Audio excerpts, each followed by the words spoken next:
It is February 9th. Huh? What the hell? Why are you messing with me?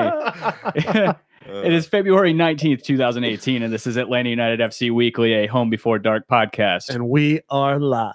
I don't like that. I am Tim Herb, and as always, I'm joined by my lovely co-host, Mr. Kevin Bradley, to my left. Hey, man. And Dan James isn't here. Rip. Going to be here. But at least I'll turn the cup upside down. Yeah. In memoriam. Oh. And as promised last week, we are joined live in studio, special guest, AJ from Atlanta United Fan TV. Thanks for coming over, man. Absolutely. Thank you guys for having me. Yeah. Excited to have you. So I guess a couple things. If you guys are watching on YouTube, make sure you guys hit the subscribe button, hit that little bell, make sure you get the notification. Come join us live. We interact with the live chat all the time. If you guys are listening to us on iTunes, we do a little thing where if you leave us a review or a rating, well, I guess we can't really read out a rating, but if you guys last week. If you guys leave a review, we will read it out on the show no matter what it says. Make sure you guys subscribe on there if you guys are more podcast listeners. We do have a couple reviews from last week, 3 of them, in fact, that came in. So, Kevin, if you want to start, I'll go ahead and get that out of the way. Yeah, so a review, simply put, is the title. 5 stars by BH4563728. That's anonymous as hell. I think this may take that somehow is vote for the best review we've gotten so far. It's by far the best one. Per your request, a review. This podcast fills my need for great Atlanta United news and commentary, wrapped up in the trappings of a middle school morning news program. Congratulations on mounting the mics. Our collective eardrums will miss the anticipated percussion. Seriously, though, keep up the good work. You are a critical part of the fan experience for the 17s. We are interested in people who understand the game, and you guys do. Even you, Dan. I like that last little bit. It seems to be pretty common as of late. All right, you're there. See, I timed this one so that you can read one that mentions you this time. Yeah, it's Love It, 5 stars by Tony Neitzel. Just moved to Portland. So awesome to have my hometown homie Tim keeping me up to date on my 5 stripes. Keep it up, guys. Red circle, black circle, red circle, black circle, red circle. Yeah, you should put more emojis in review so we have to. Eggplant. I want an entire review of emojis next week. For Dan to read, because he didn't read one this week. So just put 30 emojis if you haven't left a review yet. What do you want to do? Are we doing this snake draft? Yeah, I'll do it.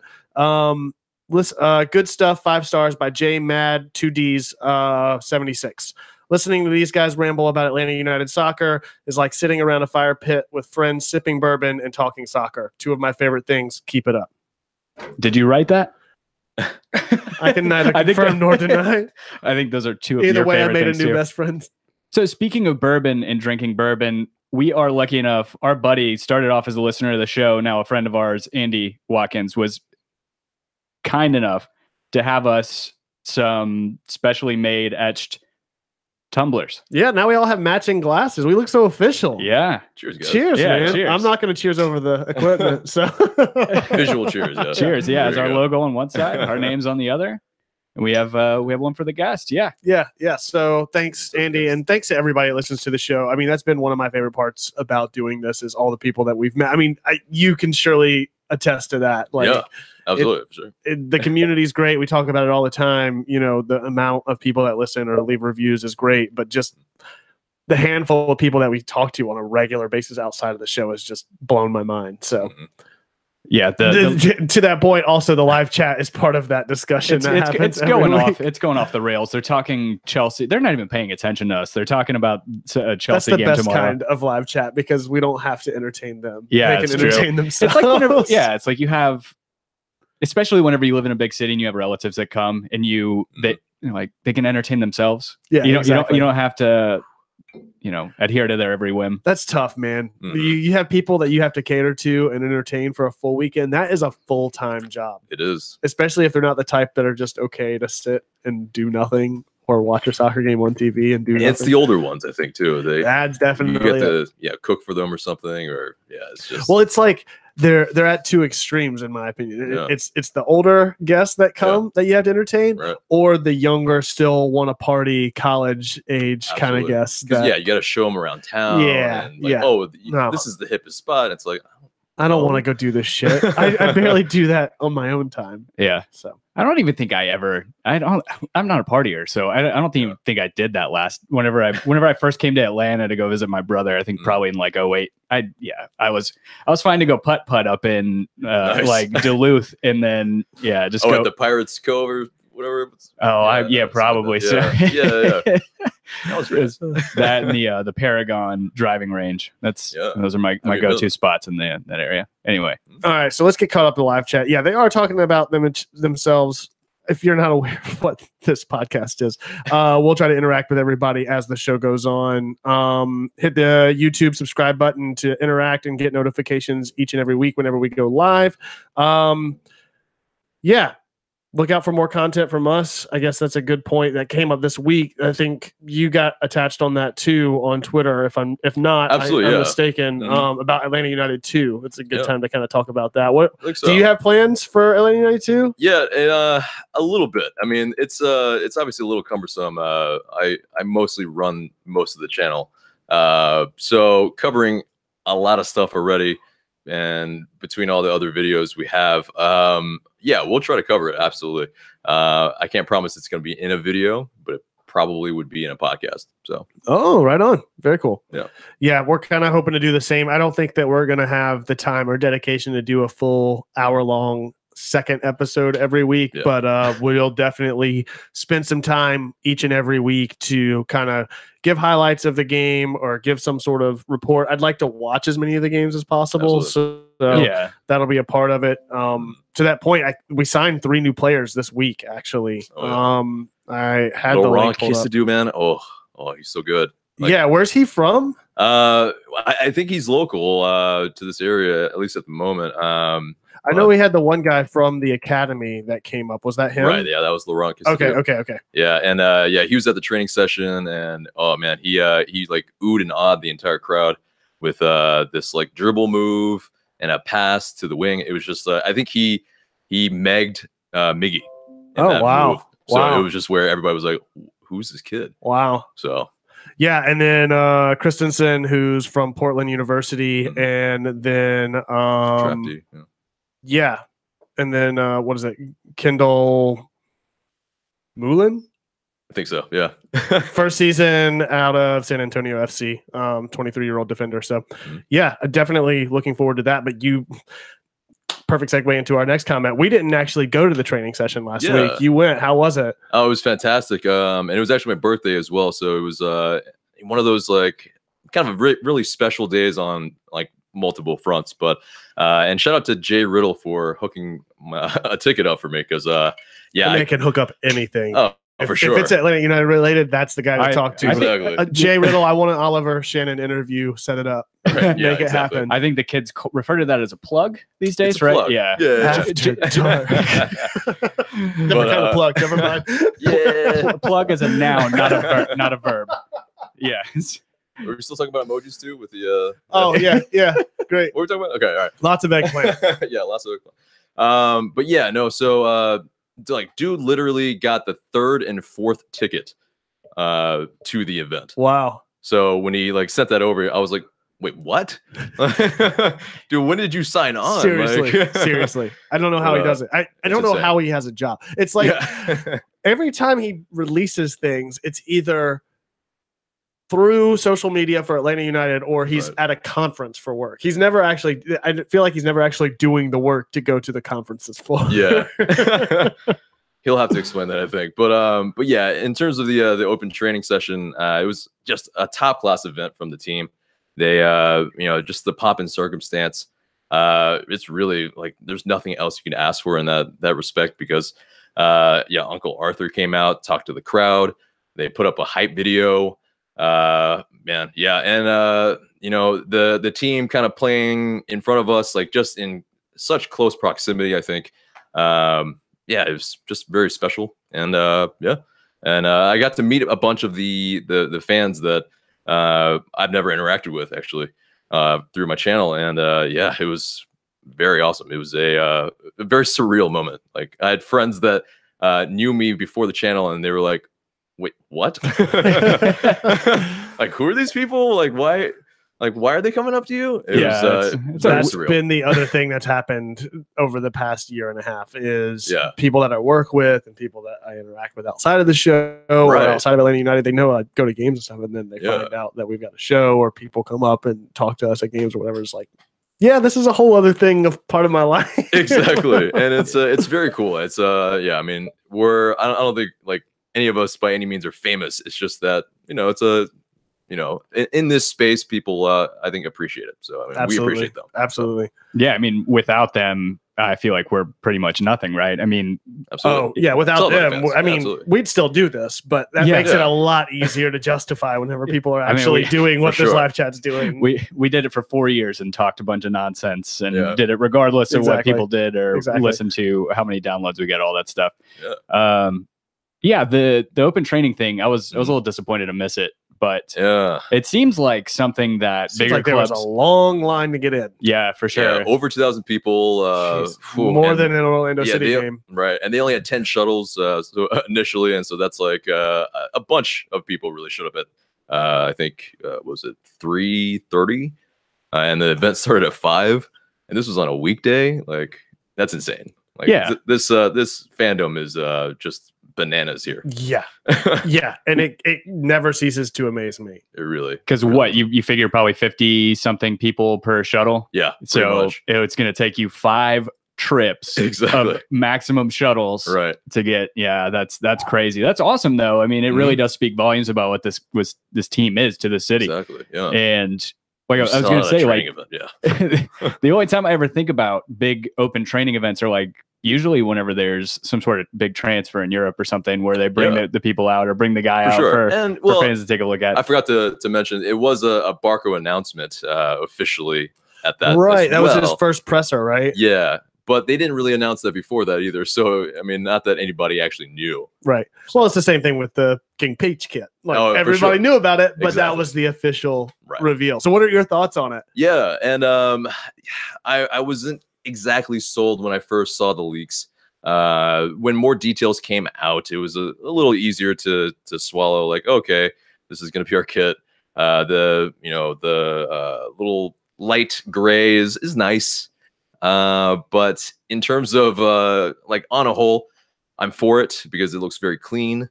It's a little meshy. It's a little too. I don't know if you've seen it or like. No, that's what I'm waiting. Yeah, it is completely see-through. The authentic is, but not the replica. I think the replica is a little bit see-through as well. Really, the authentic is basically sheer. Yeah, ooh, I love it. Maybe I will go authentic. Oh, there you go. Yeah. Maybe some people will wear it the other way. Who knows? But but yeah, this guy. Yeah, that guy. Wait, like if you turn it inside out, it's not sheer. Is that how that works? No, or reverse it. Yeah. So you can see my puff. But are the shorts that way too? That's what I'm really interested in. That's true. Yeah, I don't know. I want the shorts to be that way. Then I'm shorts. Boy. Might be a little risque, but equal opportunity. Yeah. But yeah, so I think for females, for males, it's both going to be very difficult. You're gonna have to wear inside shirts and something to kind of cover up. I mean, if you're a player, that's fine. Yeah, but the GPS bra, I mean, that's the only thing that's gonna show. Right. Yeah. And so everybody that wondered what that was will get even more. Maybe they'll start doing the like the sorority girl at the blacklight party and start doing like neon colored sports bras underneath their kit so that it just shows up in different colors. That's Josef's probably the first person to do that. Is he call that? How many games into the season do we see a whale tail from Josef? Oh boy, Jesus! With those shorts he was rocking last year. Oh, true. I can see it. I think that's a South American thing. I love it. It gets hot. They just roll it up. Yeah, no, that's definitely not a bad thing. Couple things. Live chat's going off too, but yes, I did iron the flag. So nice. CK, I had it's no ironing board, but he put that kitchen counter to work. I came over here. Nice. He was just going to town, domestic as hell in here. Yeah. Right after cooking had an dinner. Apron on, everything. I ironed the apron while it was on me. Wow. Got some sweet checkerboard burns all over me. Yeah. No, to your point about the jerseys, whenever I first saw the leaks a couple months ago, you didn't see the pattern. Exactly. Right. Yeah, there was nothing to it. So immediately it just made me think that it was just going to be the same as last year's kit, just a little lighter and that sort of thing. But I can't remember who was making this point. It is nice to have a white kit. Absolutely. Yeah, but there are a lot of white kits going around MLS, and it's a lot of black and white essentially. I mean, you think about it, NYCFC just has a black jersey now. Right. LAFC has a black jersey. Vancouver's is black. Right. Ours is red and black, really dark red. And then it's Columbus. It's just, yeah. Because I think the hearsay is that there's one guy who's creating all of it. And so, there's a bit of uniformity to it as well. Yeah. And so I'll give Eric, Eric Quintana, who will be on here next week, heads up, sneak peek. Last episode before the regular season, right? That's next week, right?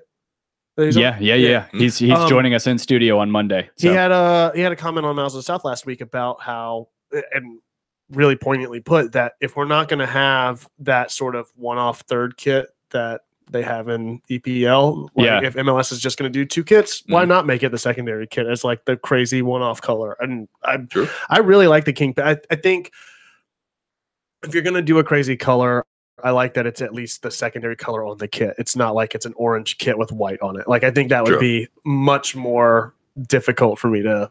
And how much does it speak to the management looking and listening to the fans and seeing that tifo? Yeah, exactly, for sure. The fact that this was all predicated on that tifo is this is our team. This is your team. Like, that's like the ultimate statement of community to me from the team. Yeah, and especially the hype video that they showed, that actually got me more pumped about the kit for sure. They had a video right before that kind of explained their thought process, and I'm not gonna lie, I bought into it a little bit more after seeing that. So yeah, I mean, it's it is what it is at this point. We're gonna have it for 2 years, and we just have to deal with it. So is what I think I heard somewhere that they're going to alternate the kit redesign. So next year it'll be the home kit that'll get a sort of redesign, not necessarily a full complete revamping, but it'll be at least some sort of modifications. What can you really do with the 5-stripe jersey? Exactly. That's going to be that different. Nickname that it's going to be difficult. Yeah. And you put a collar on it. Yeah. Or that's probably what it is. Yeah. And, it's either going to be collar, or you're going to go or you just change it so that the 5 stripes aren't like. Because right now it's the 5 stripes, and then Jesus, very lovingly. Thank you. Done. Please just touch my body too. Don't snatch your hand away from me. That's for after dark. You could do so. Right now it's the 5 stripes, and then the red is the rest of it, right? Right. Like, so 5 stripes with black. It's true. And then you can almost even narrow in the 5 stripes so it's more centered, or centered on the front and centered on the back, something like that. I think there's some variation in there to be had, and a full black kit for Atlanta United would be pretty. It would be sick. That's because I really like the training kits from last year that were all black and without the belly flap. Yeah, before pre belly flap. Right. Yeah, I think this year they have all black as well. Do they really? Have you seen that? I haven't seen that. Yeah, that is sick. Like, all blackout is the new keeper kits are really dope. Are awesome as well. Like I think there is no debate over that. There may be some debate over whether the peach kits are better than the gray kits, like the concrete kits last year. But I haven't heard a single person debate whether or not the blue is better than the green. Like, blue is universally. I love that keeper kit so much this year. Yeah, I agree. Yeah, I mean, it really pops. Although I think the design might be similar. Again, it's that guy who's designing them all. That little stripe design might be a little more uniform across the across MLS, but Homeboy's getting paid though. If he's doing that, exactly. So I want you to take a look at Glenn Malarkey right there, saying the young man speaking as a surprisingly awesome voice. I've already made a point of it. We have a running joke that anything that's inappropriate that gets said on the show is an after dark segment, and so I think we want to get a good sultry after dark in your tone of voice, and then we'll just cut that in as a soundbite every time that point comes up. Just have a sound card of AJ saying after dark every time it comes up. No matter what kit you guys get, you can get a matching hat to go with it. With a sweet H before D logo slapped onto it in 3 different variations. If you go to gethomebeforedark.com/shop, boom. Yeah. Seamless. Yeah. Nice segue. Nice transition.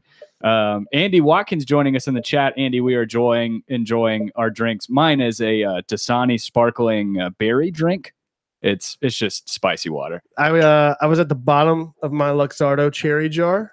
And I thought like it was $30 worth of cherries, right? I thought it was fitting to do a proper cocktail in these new glasses, and I want to do old fashioned. So since I had like 3 cherries left in here, I just put all my bitters and everything in this, so I can just nice. Well done. That's That's preparation. a little ice box here. That's what we called in the catering business par cooking, right? You get it, you almost done, and then you take it to the and then my mise en place. Yeah, it's your mise en place. So we did have an actual game this past week. Yeah. Do we want to? Yeah, I guess we can get away from that. I was not able to watch. I was down in enemy territory. I was down in Orlando this weekend at a wedding. Actually, Titusville, closer to the beach, I guess. I don't know. I was pretty much marginally better. Yeah. Yeah. I got to see the NASA Kennedy Space Center. So that was. It's weird. Like, we've been talking all this about secondary kits and King Peach and all that. Did we include a purple kit? Because that's all Tim's been wearing the past week, and I don't know where it came from. Yeah, well, I have some news, guys. Yeah, I cried a little bit when I saw Dom Dwyer was hurt, or when Kevin told me. I figured you would. Yeah, I just wept a little bit. Yeah, no. So yeah, I didn't get to watch the game. Did you go? You stayed in town, right? Yeah, I stayed in town. Yeah. I know a lot of people. Went to the game. It's a little bit of a further trek than Nashville was. It's about 5 hours down to Charleston. Yeah, it's about an hour and 15 further than the Nashville Stadium was. Well, it depends on how you drive. Yeah, this is true. True. I drive slow, so I usually fall asleep. So yeah, no. Nashville. What's the equivalent to Nashville hot chicken in Charleston? Is that going and getting the Nashville hot oysters? No, Charleston hot oysters. What's that chicken? The chicken biscuit that they have, the hominy grill, I think is what it's called. It's just this big giant biscuit with a fried chicken patty on it that's just covered in gravy and sauce. Oh, it sounds delicious. Sounds like a heart attack, but it sounds delicious. Yeah, I'm all for it. It's not, at this point, I've done so much damage to my internal organs. There's nothing that I'm going to eat that's going to. It's like my body rejects it when I put good stuff into it. Exactly. Oh, wow. It's like that's where I'm at this point. It's taken me so long, taken me 30 years to get used to you eting all this garbage. I've got those I got those farmers' hands on the inside. Just callous stomach. God, so there was a game. Yep. We'll get to that eventually. So before we get to it, one of the running topics last week and weeks past is, does preseason matter, and what does matter in preseason? What are your thoughts going? I mean, whether it's the Nashville game or this past weekend against Columbus, what are your thoughts whenever you're watching a preseason game? Yeah, I just hope that all the players are healthy and are not injured after a game. So that's number one, and that's like a huge number one. And I think any sort of, continuity between the projected starting 11, I think is important. Like, if they can all gain some understanding, especially with new guys coming in, Barco, Escobar, I think that, and Nagby as well. Those are really important things that I look for. Beyond that, everything else, if they lose, I don't think it's a big deal. No, I mean, we lost to Columbus last year, and was this Challenge Cup also last year? Yeah, it was. Yeah, it was the first game as yeah. well. I think we lost 2-1 or something. Yeah. So it's nothing really to when it really counts. It's tough in the there. playoffs. Yeah, yeah. I was gonna say. I mean, you could throw it up either way. We dominated them in regular season whenever it counted, and in the postseason we still drew. Penalties are bullshit to me, but. Yeah, they really are. So going over there, it looked like the crowd was pretty crazy compared to last year when it was just Kevin Cheek yelling about stomping their fans out. Oh boy! And then, yeah, I don't think he ever wants to hear that ever again. Oh yeah, you hear that once and you never need to hear that again. Yeah, no. And then you flash forward a year later and you see there's like 1,000 people. It looks like in the crowd, and it was even more organized and orchestrated than Nashville. Nashville, I think it was kind of. I think it's because of the weather. It's not just the weather, but there's an established protocol down at the Battery that there isn't at Nashville yet. So I'll lend it to that more than anything. Right. So, and apparently I think Doug Robertson noted that we were 3/4 of the actual people that were there at Charleston Battery. Really? Wow. At MUSC. So that's just insane. I mean, of course we were the first game, so why would the other fans trickle in? But it's the other. Yeah, I mean. We filled the stadium with our people. So Elliot Beaven in the live chat asks a question that I wanted to kind of start out this discussion about talking about the game is, where's Escobar? Is he injured? A good point to make about this game is, I mean, we talk about depth every single season. If there's one injury, how do you replace one player? In this game in particular, there was 4 out that I counted. There was Garza, Escobar, Parkhurst, and Villalba. So half of our back line is, or no, three-fourths of our back line is out, and one of our starting wingers is out. Absolutely. I mean, it's to that point, I think it's great because one of the best parts about preseason is you see a lot of new faces rotate in. We talked about that a lot with Nashville last week, but you also get to test that depth. And so from that perspective, just as much as I won't take away as much from last week because of the weather, I'm not going to take away that much out of performance this week because of starting lineup changes. Yeah. That said, because that starting 75% of the back line is out, it was really, really apparent throughout the entire game. And absolutely, regardless of depth or not, you at least want players to be in position to make plays. And that was one of the things that I would say is probably most troubling to me from that game. 2 goals I'm willing to wipe away. I think the second goal was gorgeous and was just capitalized on beautifully. You can't take anything away from that goal. The Martinez own goal, I don't know what he was thinking heading it back towards goal based on his positioning and his body in front of goal. I think that header should have gone in the opposite direction entirely to try to clear the box, but whatever, I'll wipe that away. But the first goal in particular, the back line just was a complete breakdown. It just, every defender shifted, was out of place, was not marking their men on the right side or the middle. I mean, we had LGP, Zissou, was it Ambrose that was on that side, and Larinowitz all on the left side of the box and chasing balls down while 3 strikers it seemed like were pushing in. I forget who all was on Columbus's front line, but they're all pushing in behind with no one actually looking. And that was one of the biggest problems I had last year with Atlanta's defense was they were susceptible to allowing that penetration to happen rather than just playing their man and playing space. They were clumping up and not communicating. I'll forego some of that or forgive some of that because it's not Escobar, but I think Escobar probably lends himself to the same susceptibility that Zissou does just because he hasn't been a part of that unit. And I would expect to see some of that because he's going to have some of that transition. But for Ambrose, who's been here, Larinowitz, who's been here, LGP, those 3 in particular, they just seemed completely out of sorts on the back line. We actually had a question, Joey Herring in the chat saying, who's our starting right back this year? Conceivably, it's Escobar. It's Escobar. It's Franco Escobar. Oh, I agree. So we haven't seen you talk about, sure, the chemistry is maybe like for like bringing in Escobar and Zissou, right? But their play styles are completely different in my eyes. Absolutely. I mean, Escobar is by trade more of a center back than he is a right back, and Zissou seems to be more of a right wing back than he is a flat out right back. Yeah, definitely. And I think it's good to have either option, but at the same time, if I know that I have Tito on the right wing, I know that I have Barco on the left wing. Like we were talking about, I like that Garza was playing a little more reserved in the Nashville game. He's not bombing up and down as much. And I would like to see the same where Escobar is not having to extend himself too much because he's not naturally, I don't think, a right back at this point.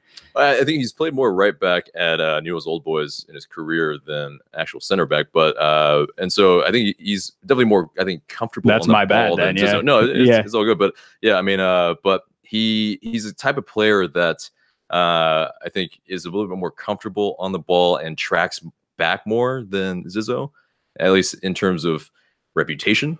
Yeah. Because there were definitely a lot of divisive comments with Zissou when he came in.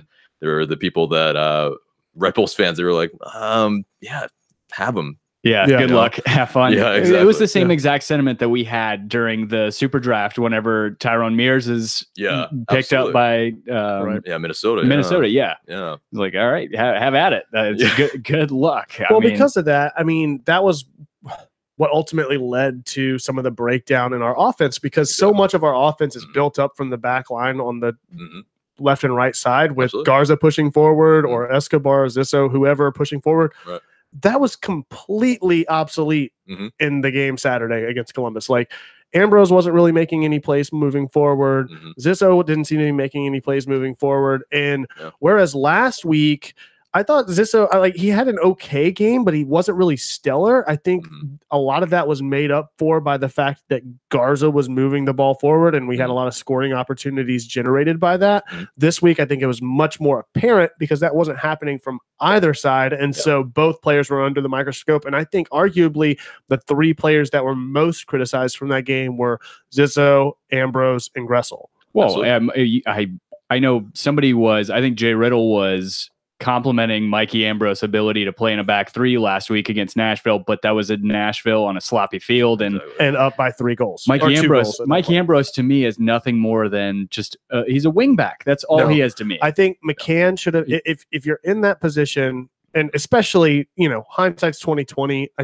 I'll have a larger Oliver Shannon conversation later. I think it's warranted again. I'm not going to get too in depth. No, it's every week we're going to have this. I'm fine with it. Yeah. Nonetheless, regardless of whether we get into an Oliver Shannon discussion, I think McCann proved last season that he's much more skilled to play that left back role than Mikey Ambrose is. And in that position, you have to almost get Nagbe to play back more and put Kratz in that role over McCann being in mid. I just don't. It's true. I mean, especially whenever you have even with that, half of your back line is out. So now you're taking the one linchpin essentially with McCann, who's proven himself in that position over the last 5-6 games last season at being able to handle that role, and saying, no, we're going to put you in mid with Nagbe, who's still getting his footing, and who I'm really optimistic about, but he is still getting his footing in a lot of ways. And so McCann's proven himself in that position, but we're not going to put him there. And Kratz has also proven that he can operate in this system in the midfield, so that's a big problem for me. Yeah. I don't know how Kratz and Nagbe fit together because neither of them is a number 6. Yeah. I mean, they both don't tackle enough. Yeah, no, they don't. Yeah. And it's great if you want to, I don't know. I honestly don't know if you want to even slot somebody else behind them, but at that point. No, I mean, that's if like Miguel Almirón is out or something. But then if Miguel Almirón is out, then you have Barco, substitute there. We saw that this weekend. Did you notice that? Absolutely. Yeah, they swapped a bunch. So what were your thoughts on that? Yeah, I think it was very fluid. They definitely they don't have the chemistry yet. That's an issue. That's definitely the case. And right. One of my big fears with Barco also kind of showed its face this weekend, where there were moments where he tended to hold on to the ball a little bit longer than you'd like to see. And he got himself into some sticky situations as a result of that. I think he's still figuring. I think it's, you just don't want to see him take on too much responsibility too quick. Yeah. And I could see that. But I think, the way they both play, Barco definitely likes the ball a little bit more.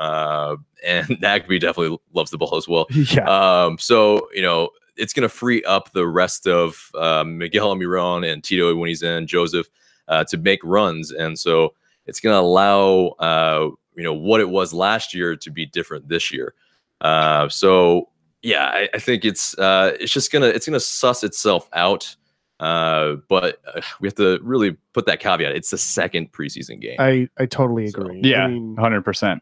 Yeah. We have Jimmy Vance was in the live chat just a few minutes ago, letting us know that all 4 of those guys who were out on Saturday are back in training. Exactly. They are. That's a great thing to see. Right. Everybody talking about the green cards. I don't know which one's going to fall next. It seems like everybody's saying it's going to either be Martinez or it's going to be LGP. Yeah.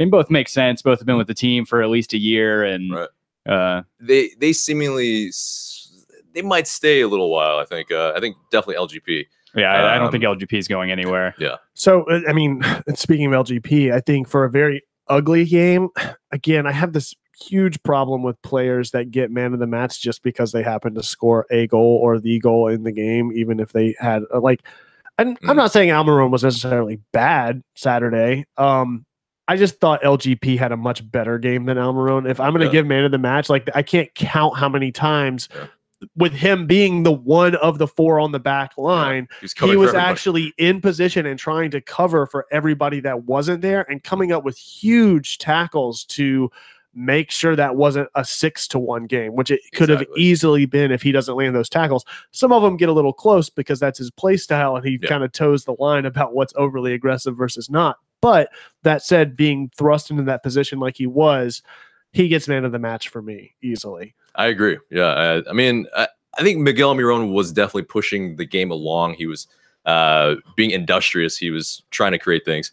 And he, ultimately got the goal. So, I think he's a good 1A in that man of the match show. And you just hardly ever see a defender get man of the match unless they're, they happen to be that one that scores the goal. Like I think Walks got that last year for that same reason, right? And he scored a goal last year. Yeah. It's either that or it's usually a 0-0 game, but that usually will end up going to the keeper for stopping shots. But, true too. Right.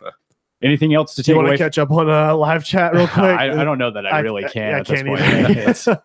That's all this is doing is just bringing it to the forefront, having it on that TV, showing me that I'm not capable of doing that in the middle of talking. Somebody was asking about how many preseason games are left. Two left. Yeah. We play Minnesota on Wednesday, and then on Saturday 7:30 on Wednesday. Yeah, and then Saturday we play Charleston Battery, and then we come home and get ready to head out to Houston in a couple weeks. I can't wait for that shit. God, you're going? No, that would be nice. Are you gonna go? I'm not. But I hear a bunch of resurgents are going, so that's gonna be Thoughts on going to any away games this season? I want to. I thought really hard about going to Orlando last year. I think this might be the year to do it because we could easily do the full 3 games this year because we've got 2 here and 1 away. Exactly. And it'd be nice, especially if we get a good game out the gate. And get a quick 3 points on them here in Atlanta. So going back to Charleston again, I got to watch were the brief highlights. I did see a lot of Twitter, and they so two of the things that I wanted to bring up. We already talked about one of them. It seems like Zizzo, everybody was riding real hard on Twitter. Yeah. It seemed like he had a really poor game, and nobody was really forgiving of that. I think it's just a matter of that whole back line. I don't put all that on him any more than I put it all on Ambrose. I think it's just, again, because of the lineup, it's asking too much out of too many wheels that haven't had a chance to establish themselves. And like you said, that's not really his play style either. And I don't think he's going to be in that starting role. And there's not been anything like, I think 2 games now we've seen lineup changes and we've seen players that have started that haven't validated their starting position, and we've seen replacements that have challenged starting positions. Absolutely. And I don't think that Zizzo has necessarily secured his over Escobar, not even seeing Escobar at this point. So you bring up a good point. Which of these challengers do you see challenging the throne? I mean, at this point, it's really challenging for backup positions. It's not really challenging for starting positions. I think we have a locked 11 at this point, I would think. I think so, just by transfer fees or at least, incumbent players. So, I mean, that's tough. I don't think there's really anybody that that has started in the past 2 games that really warrant anything of a starting spot.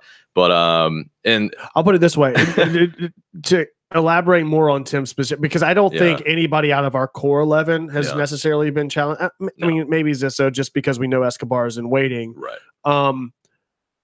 Who has challenged the replacement role? Yeah. Specifically. I think that's a more interesting discussion, because I think our starting 11 is pretty locked. And I'm happy and confident with that. So if not starting 11, who has challenged or made an appearance for a replacement or bench position to be on the pitch week in and week out? Yeah, I think Chris Goslin has definitely shown a good bit. He's shown that he can pick out a pass. Whether it's as a six or not, that's debatable. I think he's maybe more cover for Nagby in that sense. And so where Tata said that he was probably going to get more USL time because of his performances a little bit. I mean, granted, these are preseason, and it was against Nashville. It was their first game, right? So in shitty conditions. Yeah. But from that, I think, Goslin has shown a good bit in that respect. But I'm trying to think. It's not a ton. The performances Nashville, weird game. Not the great game at Columbus or against Columbus. So, I think we need more games to actually really be able to tell more. What do you make of the right wing backup debate. If we do see Tito at some point, maybe obviously I don't want to jinx this, but muscle injuries have a way of rearing their head at you earlier or later on in the season, especially the way we run. Do you see Gressel? I mean, they're both unconventional wingers at this point, Gressel and Vasquez. Yeah. I mean, those seem to be the two challengers for that spot. Right, for that right wing. Well, obviously, Vasquez has he had an assist and a goal against Nashville, so he definitely has the numbers wise versus that. But I think Gressel, he's still that like super utility off of the bench that I think Tata is just gonna he is just gonna want to use at any point, because he can play up top, he can play on the wing, he can play in the middle, he can maybe even play as a right back.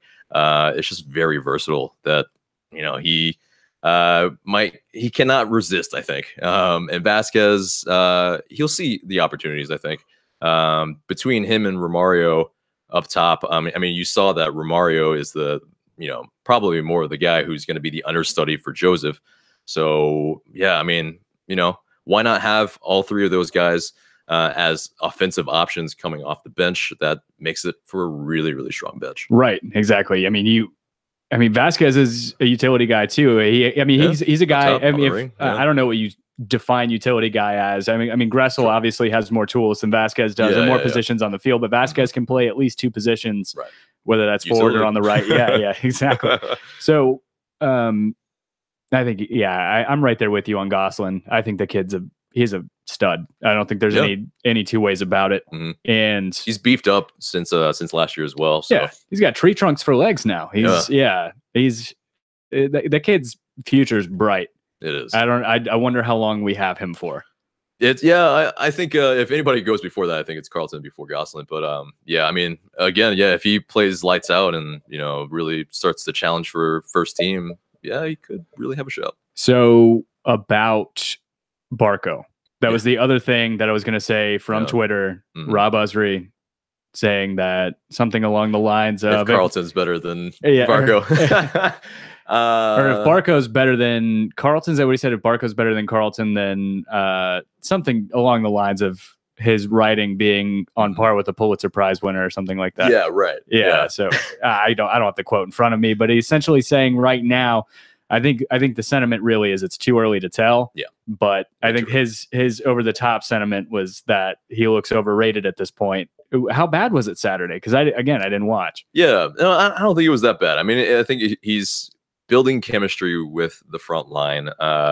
Him and Almirón, they're still working out how to play together because they like to occupy similar spaces, right? And so I think the one thing that Barco, having watched him play 2 weeks in a row, again, it's so hard to tell so much of this. And even, my picks for who may be on the bench is predicated upon the fact that we have only seen 2 preseason games, one of which was in really shitty weather conditions. The other was, we were down 3 goals early. So, but with Barco over Almirón, at least as far as to go back to what we talked about last week, right? With Vasquez versus Gressel, talking about ceiling.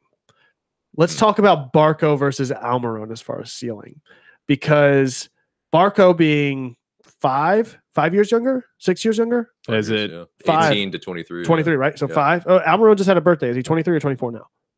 He's 24, 24 right? Then. Yeah. 24. So 6 years younger. Yeah.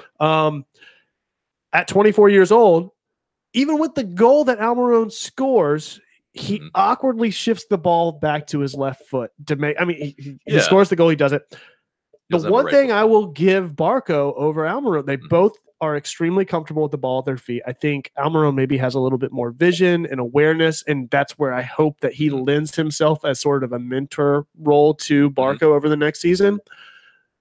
I think I'm much more confident, at least just 2 games in. I hesitate to say anything definitively because of that, but based on that in the 10 role, that's where Almirón really struggles, is moving left to right on the field. Absolutely. Moving right to left, he's great. I mean, he can make defenders miss. He can open up space. He can play it off. Moving left to right, however, all that happens, but it's the playoff that does not happen as a result of that play, because he has to take that one step back to play it to his left. Whereas Barco, I've seen move left to right. I've seen him move right to left Saturday against Columbus, where he was in the 10 role, and he seems comfortable. Whether or not he's got the awareness and tenacity to find those gaps to make space and make players miss and then open up lanes for Martinez or whoever else, I don't think that's developed yet. But if we're going to have a ceiling conversation about Vasquez and Gressel, I think the same thing almost needs to happen between Barco and Almirón. Yeah, it's fair. I mean, I think for the Barco conversation, though, I think he has that in his locker. I think he's just getting accustomed to the runs of the players in front of him. So, yeah, I mean, that's going to develop through as the season wears on, as they play together more, as they practice together more. So, I think we'll be fine. Yeah. I don't know. Yeah, it's way too early for me to tell that question, Kevin, whether or not Barco has a higher ceiling than Almirón does. I mean, Almirón at this point, I'll put it this way. At this point, 2 preseason games in, he started both games. He's played until 70th minute. He's got more play time than Vasquez did all last season, and we're having the same conversation about Vasquez and Gressel. Why not have the same conversation about Barco and Almirón? Yeah, because Jimmy Vance brings up a good point. The Barco's played only 2 matches. He's been in training for 3 or 4 weeks to give him time, whereas Vasquez and Gressel came into the team at the exact same time, and they've had, granted, Gressel had a lot more play time last year, but Vasquez also went down with a torn hamstring at the end of the year. So true. The reason those comparisons are more apt is, well, one, they're fighting for a spot, whereas Barco and Almirón are going to be playing alongside each other for the entire year. Hopefully, yeah. Yeah. Hopefully Almirón doesn't go in the summer transfer window. And knock on wood. Try not to. I don't want wake to up the dog. Yeah. Yep. And yeah. Whereas Gressel and Vasquez, you're really arguing for which guy you want to see more of as they develop. And I guess it's also different because we're talking about Gressel and Vasquez from a backup role more so than a starting role. I don't think that to that point, I can also say that I don't see Barco starting at the 10 role over Almirón right now, but I think just a broader discussion can be had or be made. If not now, we can table it and have that discussion later this season. But I think based off of 2 games and 2 players that very much show the ability to play the 10 role, I think that conversation will be had at some point. Hey, having 2 10s on the field is not a bad thing. Wide playmaker, that's really crucial. Yeah. Yeah. If you have one person only creating, that's you think about how many championship sides somebody like Iron Robin's been a part of. Somebody who could play make from the wing and cut in, cut out, play as a winger, play as a playmaker from that wing position. Yeah, and a lot of the comments, I mean, even Jimmy Vance's comment is not necessarily saying like we can't have that conversation, but give him time to address some of these concerns about gelling with the team, stuff like that. That's what a lot of the conversation is about, how he gels with the team. And a lot of people say that Almirón does have a better defensive mindset than Barco has. CK says Miggy has to mentor Zeke on smiling. I think so. That's true. That is the polar opposite. It might hurt, because the braces, I've never had braces, but I mean, I imagine, it's not exactly the easiest. He's got the ATL rap game face on lock. For sure. Yeah. I don't know, man. That's how I smiled as a kid too. It's like, just like pull the sides of your mouth as far back as you can. Definitely. And Dan James joining in the live chat. You can't join us in studio. Seriously. Just here to troll me nonetheless. Go home, Dan. You're drunk. So should I take over as the English person? I think tryouts are done. It's just, you've won by default because he's not here. You filled the role. All right, mate. Yeah. All right. It's like all those pretty best, right? So those black metal bands from the 80s that would kill people and then just to try and gain their powers. Dan is gone. Dan is no longer. Now AJ has a British accent sitting in the. I like that the chat has gone from at the beginning of the show saying, "Where's Dan? We want Dan. We want Dan," to now being like, "Nah, who needs him?" Completely Dan's great. Oh, Dan. So to somebody's point in there, Dan saying Oliver Shannon sucks. He is the only rookie we've seen time from this year. Mm-hmm. I mean, in 2 games, right? He played. What are you about to say? Yes, you're probably right. I think, but I feel like it might have seemed absolutely. I think Gallagher. I think we saw him. No, no, we didn't. No. I hope you're trolling me right now.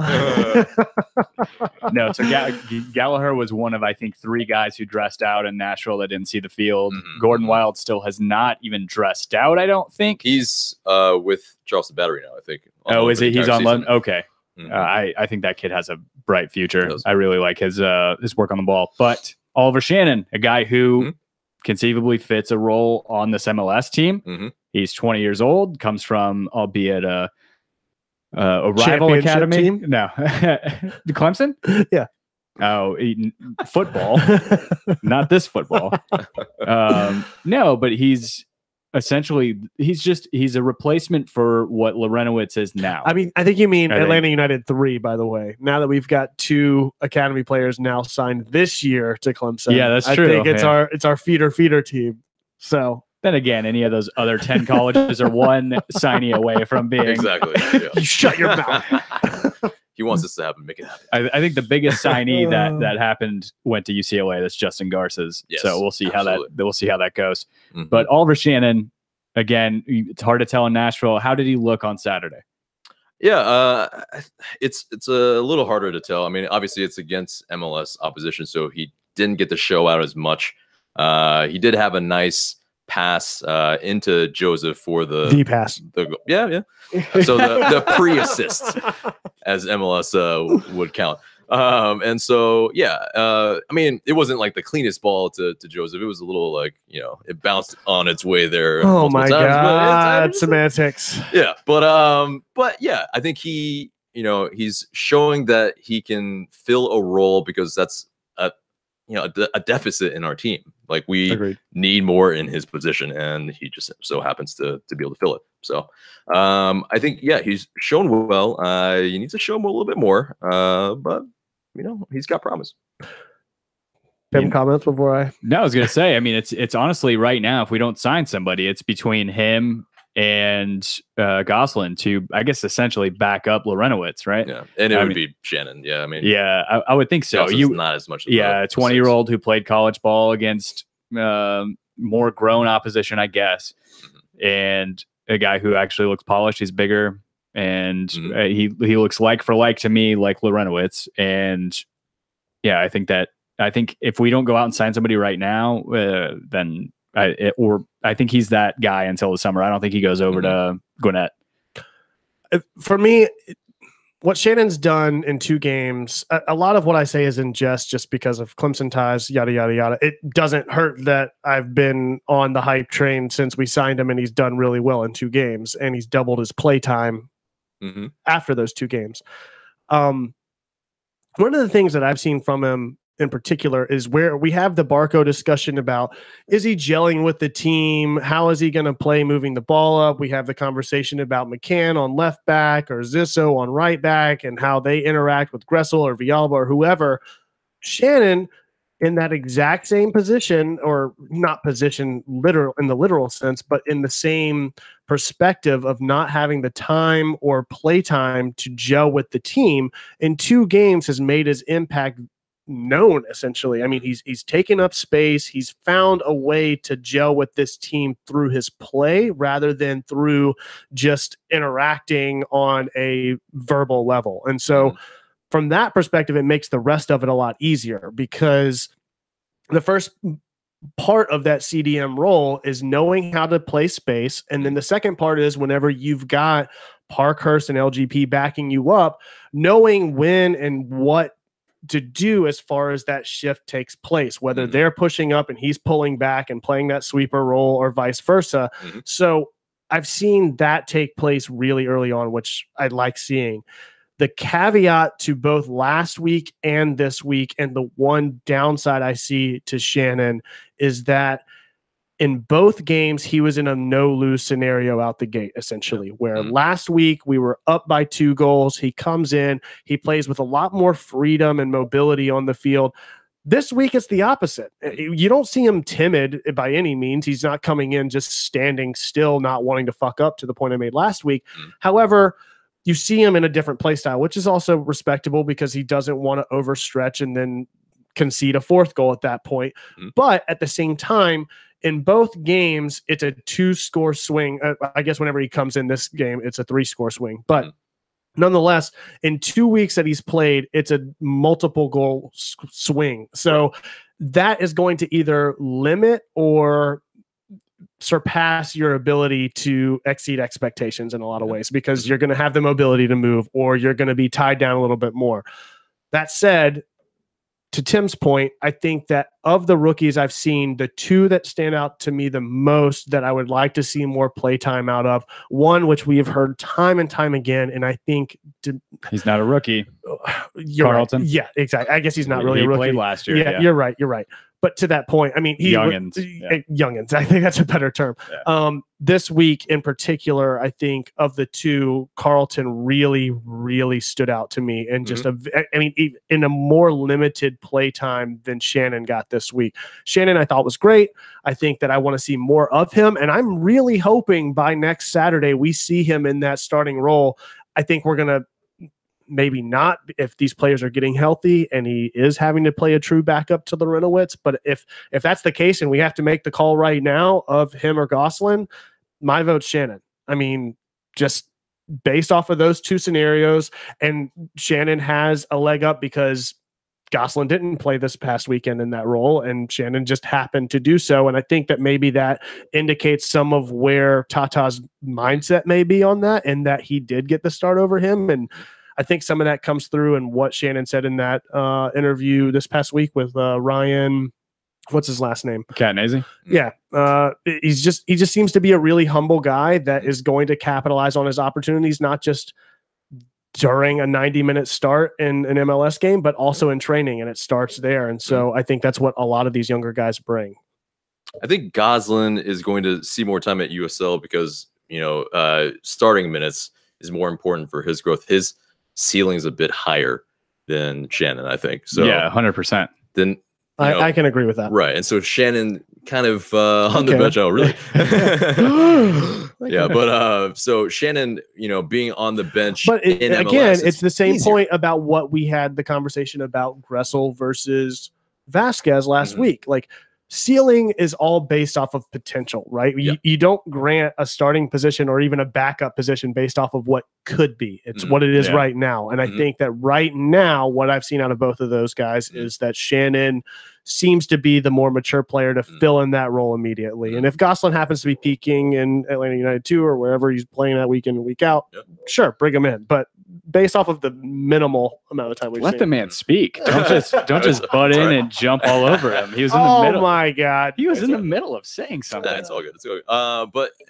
To speak to your point about Vasquez and Gressel, while they're two different ages, I think 19 and 24, they have, I think, Vasquez definitely probably by his age has more potential, but at this stage, they both are not USL, territory. They need to be in MLS, whether, it's starting around the bench. That's where their level is. They have nothing to prove at ATL UT2. So for that, I mean, it's, so that's a tough, between Vasquez and Gressel. It's just, what do you need at that moment in that part of the match? So. Yeah, it's probably going to be a case-by-case basis to see what team you're going up against, whether you're going up against a back four, traditional back four, back three, whatever you're going up against. Yeah, you are going to have to take a look at it case-by-case. I agree with you on Gosselin. As much as I want to see him in MLS, I think he's ready for it, but at the same time, I kind of have bowed to that point from, I think it was last week, about, starting minutes are better than fighting on the team for your role in the 18.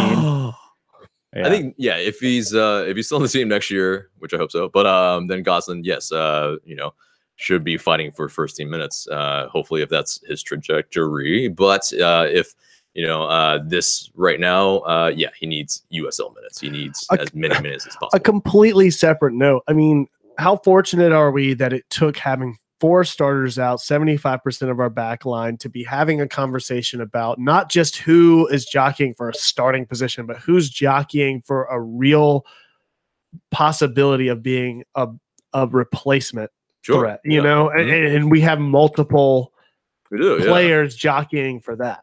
I think that's a really unique and interesting perspective that Atlanta United has right now. So yeah, Matthew Weinecker brings up in the chat, he says, who's the backup to Barco if not Carlton? And I think I brought up this point last week. I mean, do we have a true number 10 backup that's not Andrew Carlton?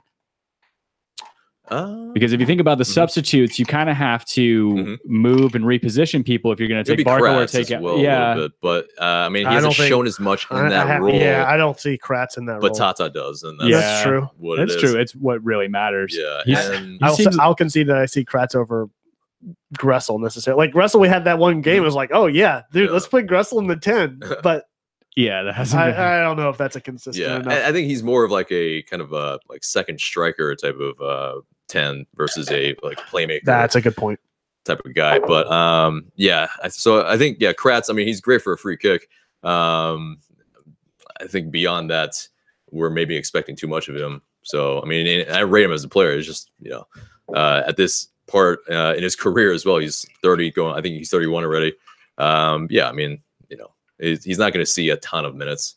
So yeah, I would love to see Andrew Carlton be that guy in the 18 backing up, either coming in for Barco or coming in for Almirón, whichever is to come out at the end of the game, because you're going to have to shift people around, do repositionings with your formation if you're going to just substitute them out for somebody else, right? It's going to be a tactical substitution and not a like for like switch. So, well, it comes from a different mindset and a different perspective, I think, with Carlton, in that, like, yes, he's extremely talented. There's no doubt about that. But because he's kind of had to play second fiddle a little bit the past 2 years now, I think he does play with a little bit of a chip on his shoulder. And we saw a little bit of that this past weekend, where he also knew that we were down 3 goals and he came in and played his heart out. It wasn't, I mean, that's what these players bring to the table, is that we have younger players that we're not paying, 8 figures for to bring onto the team, and they're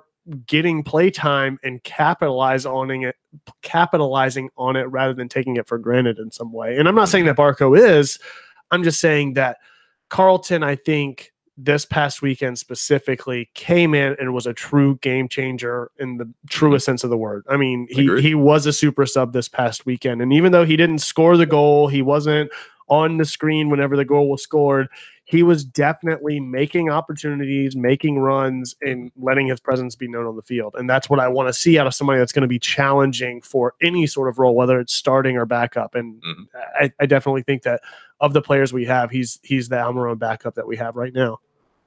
Yeah, no, I agree with you wholeheartedly. I think, I think that's I think we're getting close to that. Or I think we're at the hour mark. We're right at the hour. Yeah, we are. Yeah. It's 10:01. It's time to start winding down. Any other thoughts on did we do man of the match? Yeah, you don't get a vote. Who would be your man of the match for Saturday? Yeah, LGP for sure. LGP, yeah. I mean, he held that back line together as leaky as we were. Yeah. And he was covering for everybody. Yeah. I mean, flying into tackles. I mean, yeah. So anything else that we had for the game? No, I was going to say Carlos Bocanegra bowed out of contention for their consideration of the USSF GM role. Thank God. I don't want him going down with that ship. I guess the last thing for the game is, and the thing that comes up, which is so crazy to me. I mean, it's the second preseason game, and I guess it's great because we have a community that follows every little nook and cranny of this team. But any reason to be worried 2 games into a preseason? Absolutely not. No, not at all. I agree completely. Nope. Preseason is not for winning games. Preseason is for trying stuff out and getting guys match fit. It's not for winning games. Agreed. Yeah, I think that pretty much buttons us up. We have the Minnesota United game on Wednesday at 7:30. I'm assuming that'll be streamed through Atlanta United Live and BN Sports. That's BN Sports is covering the entire event. So yeah, absolutely. Yeah. And Atlanta United TV had it on last week. So they're live. I got 2 things mixed up: Atlanta United TV and Atlanta United AtlantaUnited.com and Atlanta United Fan TV. Yeah. So AJ, anyway, where can everybody find you? Your wonderful video stylings. Oh, thank you. You can find me at Atlanta United Fan TV on Instagram, Atlanta United Fan TV on YouTube, ATL UTD Fan TV on Twitter, and ATL UTD Fan TV on Facebook, and ATL UTD Fan TV 17 on Snapchat. Sorry, guys. A lot.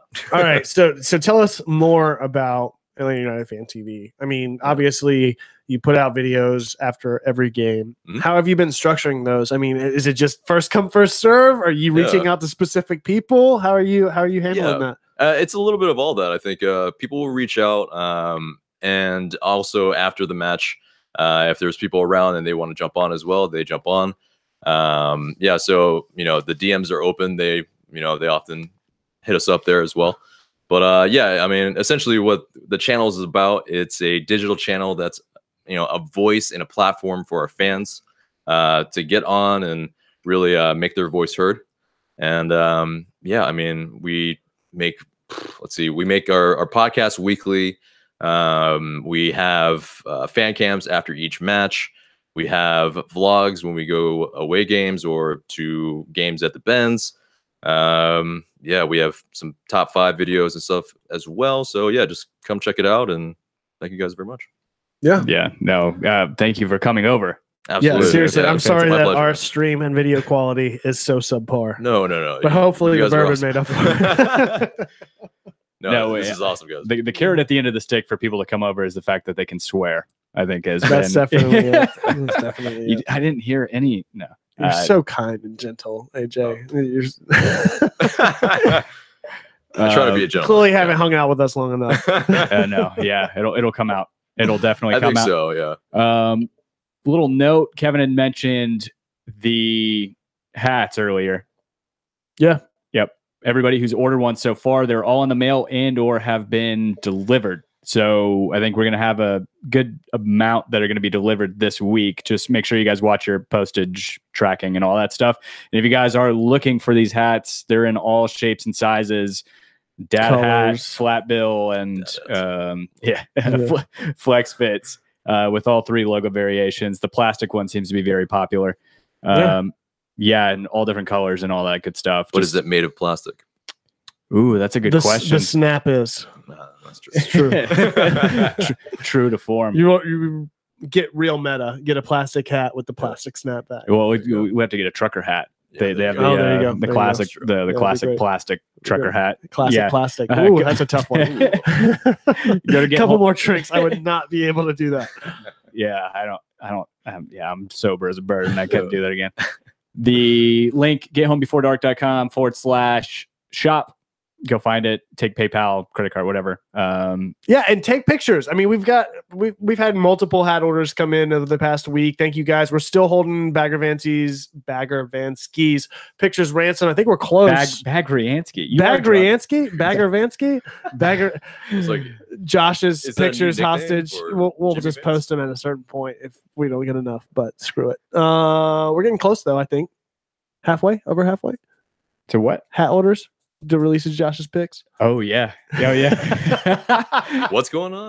So there are some photos of Josh Bagriansky from Mouse of the South indisposed from Nashville, and we are holding them hostage. We are fortunate enough, Jay Riddle sent them over to us. We're holding them hostage till we hit a certain hat amount, and then they're going out on the So that should be pretty fun. Pretty fun stuff. No, Bagger Vansky? What is that Will Smith golfer movie? Did I say Bagger Vansky first or Bagger Vansky first? This is too much, man. This is too much. Why do you got to have these names? Just stop. Anyway, you can find all of us on Twitter. AJ, where can they find you? Oh, you already did that. Yeah, this is off the rails. Tim, where can they find you? You can find me at Tim Herb. It's my name. You can find Dan at DNJMS. You can find me as well at The Architect. That's at @the_ARC1TECT. Collectively at homebeforedark spelled B and the number 4. Go check out gethomebeforedark.com/shop. And leave us some emoji and bollocks reviews next week to have Dan read them out. One other nice little tidbit in the chat from Brandon Rich said, love the professionalism shown by both Home Before and Atlanta United Fan TV. Keep it up. Both my favorite content creators for Atlanta United. So damn straight. Thank you so much. Yeah. Thank you guys. Perfect way to close out the evening. Thanks, homies. Check us out next week. We'll be back on Monday, same bat time, same bat channel, 9 o'clock with Eric Quintana. You gonna be the language police on me again? Nonetheless, we'll be back next week with Eric from Mouths of the South podcast. Thanks again, AJ. You guys. Until then, as always, be home before dark.